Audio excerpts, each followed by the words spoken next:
Boa noite a todos. Que a paz de Jesus possa estar em nossos corações. É com grande satisfação que estamos aqui para refletir convosco sobre alguns ensinamentos de Jesus através da doutrina espírita. Hoje o tema escolhido por mim foi falar sobre a riqueza, a utilidade providencial da riqueza.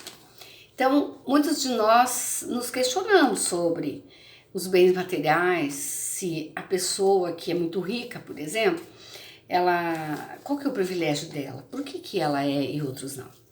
Então, esse capítulo inteiro do Evangelho segundo o Espiritismo, ele nos dá mensagens tão atualizadas que eu fiquei muito impressionada no momento que eu estava realizando essa tarefa de passar para vocês essas reflexões. Então, assim, se a riqueza fosse um obstáculo absoluto à salvação de quem a possui, será que Deus daria somente a alguns? Porque se ela é motivo de perdição, será que Deus não estaria dando um instrumento para que os filhos dele se perdessem? A riqueza, ela tem alguns arrastamentos, mas ela não constitui uma prova muito arriscada para aqueles que têm desenvolvido dentro de si o sentimento do amor para com seus semelhantes. Então a riqueza se faz necessária, a utilidade providencial da riqueza se faz necessária para o progresso da humanidade. Quando Jesus disse, aquele moço que tinha perguntado a Jesus, o que eu preciso fazer para que eu tenha a vida eterna? E Jesus falou a ele, desfaz-te dos teus bens e siga-me. Mas Jesus, sendo conhecedor da alma de todos nós, os humanos, principalmente naquela época em que vivíamos, então esse moço, ele quis realmente fazer uma pergunta para Jesus, porque ele tinha consciência de que ele não roubava e ele não matava, então ele estava seguindo os ensinamentos, mas ele era extremamente agarrado aos bens materiais. Então Jesus faz essa proposta a ele para ver qual que é o desprendimento dele em relação à sua fortuna. Mas isso não significa que Jesus quis nos orientar para que a riqueza fosse um obstáculo ao nosso progresso moral, né? Se a riqueza fosse a causa de muitos males, porque a riqueza em si não é a causa de muitos males. Na realidade, é assim, ela desperta o nosso lado egoísta. Então, despertando o nosso lado egoísta, então se temos grandes fortunas, o nosso lado sensual vai ser mais arraigado, nós vamos se utilizar de todas o que a riqueza proporciona. Por exemplo, nós podemos ter uma casa de 1.000 metros quadrados e fazendo com que aqueles que nos auxiliam, que estão ao nosso redor, morem em cubículos. Nós podemos ter um iate, um carro, enquanto que nossos colaboradores muitas vezes não têm o necessário para se deslocar até o local de trabalho. Então, assim, é a forma com que nós olhamos a questão da riqueza. É preciso, então, da riqueza? Sim, sem dúvida nenhuma. O progresso da humanidade, ela não se faz sem o emprego da fortuna. Por quê? Até mesmo para produzir, nós estamos em constante crescimento, a população cresce cada ano, isso é visível, e nós precisamos produzir alimentos. Para produzir alimentos é necessário que haja terra, que haja investimentos e que haja um ciclo econômico para gerir todos esses bens de consumo. Vamos analisar, ou começamos analisando, por um processo bem simples. Para plantar, nós precisamos de terra. Para fazer uma colheita mais extensiva, nós precisamos de máquinas. Então, nós começamos a gerar um ciclo econômico onde eu preciso de gente, de colaboradores, as indústrias precisam de colaboradores, então se faz o progresso material desta forma. Progresso da humanidade através dos bens materiais.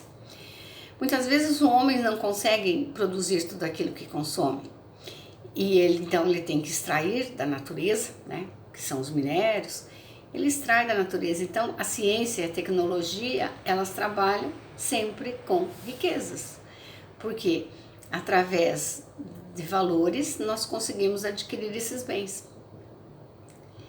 É interessante também que esse capítulo fala sobre quando nós não somos autossuficientes em determinadas situações. Um país, quando ele não é autossuficiente em determinadas situações, há necessidade de buscar em outros países. É o caso da globalização tão atual dos nossos dias, né? A exemplo agora temos então a ciência desenvolveu a vacina num prazo recorde. Então os países estão se juntando, fazendo convênios, para que nós tenhamos a vacina e conseguimos, né, dominar esse vírus que está assolando muitas famílias, causando muita dor. Então se faz necessária a riqueza. Por outro lado, nós podemos nos questionar por que a desigualdade da riqueza. Por que uma pessoa ela é tão rica e o outro ele não consegue quase se manter? Porque nem todos, olha só, nem todas as pessoas são ativos, inteligentes e proativos. Porque a igualdade, ela não estaria se nós fizéssemos assim, se todos fossem iguais. E os preguiçosos, aqueles que não têm muita vontade, ou que realmente precisam passar pelo lado da pobreza. Então, o Evangelho também nos orienta que a desigualdade se faz necessário sim. Porque a exemplo de nós podemos nos motivar para crescermos.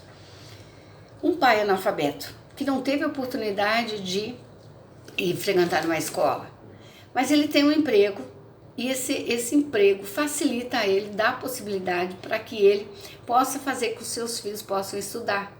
Esses filhos estudando, eles vão estar em condições melhores de inclusive crescer profissionalmente e mudar a condição financeira dessa família e, consequentemente, o desenvolvimento de toda a região.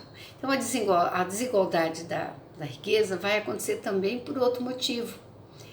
Nós somos espíritos eternos, nascemos, temos várias reencarnações e nós temos que experimentar a pobreza tanto quanto a riqueza. Então, quem sabe nessa vida a gente tem um patrimônio muito bom, nós não precisamos nos preocupar com dinheiro, nós temos estabilidade. Mas quem diz, se nós principalmente não utilizarmos desses recursos em prol desse progresso material da humanidade e nós não tivermos o coração aberto para auxiliar todos aqueles nossos irmãos menos necessitados, menos favorecidos, sem dúvida nenhuma nós voltaremos numa condição muito inferior à que temos hoje. Por quê? Porque nós temos que nos amadurecer todos os sentidos de nossa vida. Então, a desigualdade da riqueza se faz por isso mesmo. E o que é a verdadeira propriedade, então? Se nós temos a riqueza, é para determinados grupos de pessoas, certo? A desigualdade, ela se faz necessário por uma questão de lógica, por uma questão de merecimento. E agora nós podemos então dizer qual que é o patrimônio maior nosso. Qual que é o patrimônio maior do ser humano, de um homem como espírito eterno? É aquilo que levamos. Hoje nós podemos ser o milionário do ano. Vamos lembrar de pessoas que já desencarnaram. Por exemplo, Bill Gates, que era um dos milionários, uma das capacidades das inteligências mais dinâmicas que teve. Quando ele morreu, quando ele desencarnou, o que ele levou dele? Praticamente nem o corpo físico, porque por mais que o caixão tivesse revestido de joias e de ouro e tal, fica tudo na terra, embaixo da terra, até mesmo o nosso corpo físico. Os egípcios, quando eles construíram aquelas pirâmides e que eles estudaram química para melhor conservar o corpo, eles levaram ouros, eles levaram fortunas para dentro dos túmulos, porque eles acreditavam na ressurreição. Eles imaginavam assim, eles tinham a intuição e o conhecimento, talvez através de sonho. Eles tinham conhecimento que existia outra vida, além dessa material. Mas eles ainda não tinham o conhecimento. Então eles imaginaram que se eles se precavessem dentro de uma pirâmide, eles poderiam se conservar e quando estariam ressuscitando, eles estariam de volta, tendo suas fortunas e tendo a condição que eles tinham. Não é raro também encontrar tumbas que tem o faraó e alguns outros sentados como se estivesse observando. Provavelmente eram os seus assessores, as pessoas que hoje ajudavam. Então até nisso eles tinham essa precaução, mas não aconteceu. Então hoje quem está descobrindo todas as riquezas somos a humanidade atual que tem descoberto, né? Então a riqueza, o desprendimento dos bens é exatamente isso. E o mais importante de tudo isso, nós não somos proprietários de nada. Nós somos usufrutuários, nós usufruímos dessa riqueza que Deus nos dá. Nós não somos proprietários. Nós somos simplesmente usufrutuários. E como usufrutuário de tudo aquilo que é prestado, digamos assim, tudo aquilo que é colocado à nossa disposição, nós temos que prestar conta. Nós temos que prestar conta daquilo que fizemos com aquilo que Deus nos deu.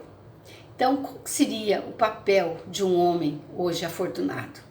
O papel de um homem afortunado, ele tem que olhar a humanidade e ter essa sensibilidade e amor aos irmãos menos favorecidos. E saber que se ele tem uma indústria, se ele tem uma empresa, ele está dando condições para que muitos trabalhem ali e que façam a sua economia pessoal, o seu progresso pessoal, dos seus filhos, através de remuneração justa e adequada.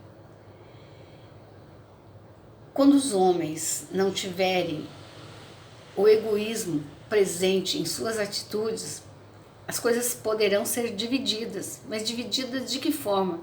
Aqueles que têm capacidade, aqueles que são hábeis e que vêm com essa missão, eles podem realmente ter fortunas, contanto que eles façam isso de uma forma que não seja explorando os demais.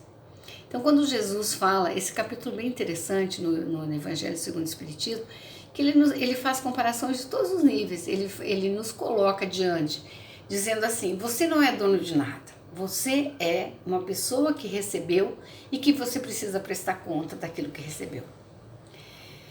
A fortuna não é sinônimo de desgraça ou de queda moral.